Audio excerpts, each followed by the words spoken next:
want to get fingerprints all over this thing, but we're going to go ahead and pull her out of the outer box. And that can go down there. And this is where the good stuff is. Oh yeah. So, this is actually my first time opening it. I never got a chance to. So I'm actually really excited. I waited all day to do this. And, oh, it is another box.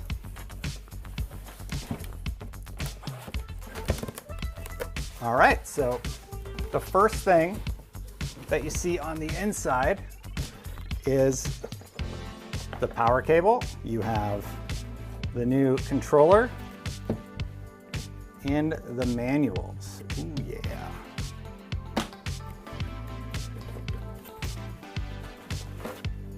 There is the PlayStation 5 stand.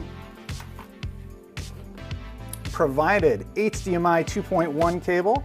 That will be important later. USB-C connector for the controller. And that is it for the top portion. But this is the thing you came to see. This is the main console, everyone. Anti-static gloves. Got to take care of it. You don't want to get fingerprints all over it.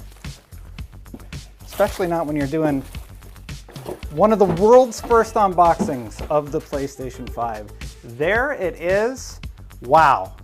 It is quite, there you go.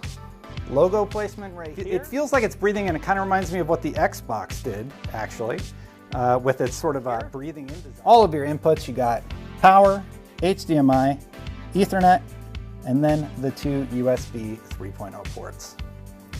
All right. Everything is unboxed, but let's look at the peripherals. We have the power cable. We have the HDMI 2.1, which is needed for 4K 120. We have the USB-C connector. We have the two manuals. We have the DualSense controller, of course. Oh, that looks absolutely lovely. Look at that. Looks so nice. There's the connector on the bottom, on the back, underneath. Awesome. Simple enough. There it is. So it's just got like a stand portion, obviously, and then there was the hidden compartment with the screw to attach it. It's a little tricky to get out, at least with these gloves, but there you go. Okay, so we have the guide open on how to use the dock. I showed you guys that the nut is there in the bottom. It does say make sure the hook is in the position, and then you want to remove the screw hole in the bottom here, which is very flush. I have a tiny screwdriver. There we go, pops right out of there. I'll save that for later. And I guess you would just put it on. So make sure the hook is towards the back. Obviously, there's just a groove there. It doesn't connect to anything. And then you just kind of line it up with the hole, and then you put the stand screw in there. Okay, and then we'll just screw. Feels pretty snug. On its side, basically you just put the stand on here and turn it, and you put it on its side just like that. As you can see, it's not really that wobbly. It would take a lot to hit it and knock it over on or anything, but all the buttons feel good. You got the PlayStation button, you have a button here, you have the thumbsticks. It's actually powering on unintentionally.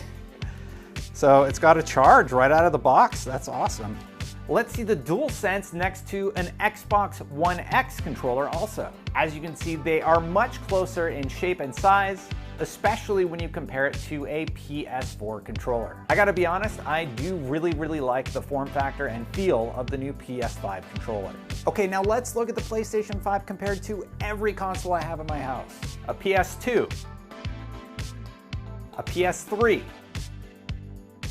a PS4 Standard, a PS4 Pro, the original Xbox, an Xbox 360, an original Xbox One, an Xbox One X, a Nintendo Switch.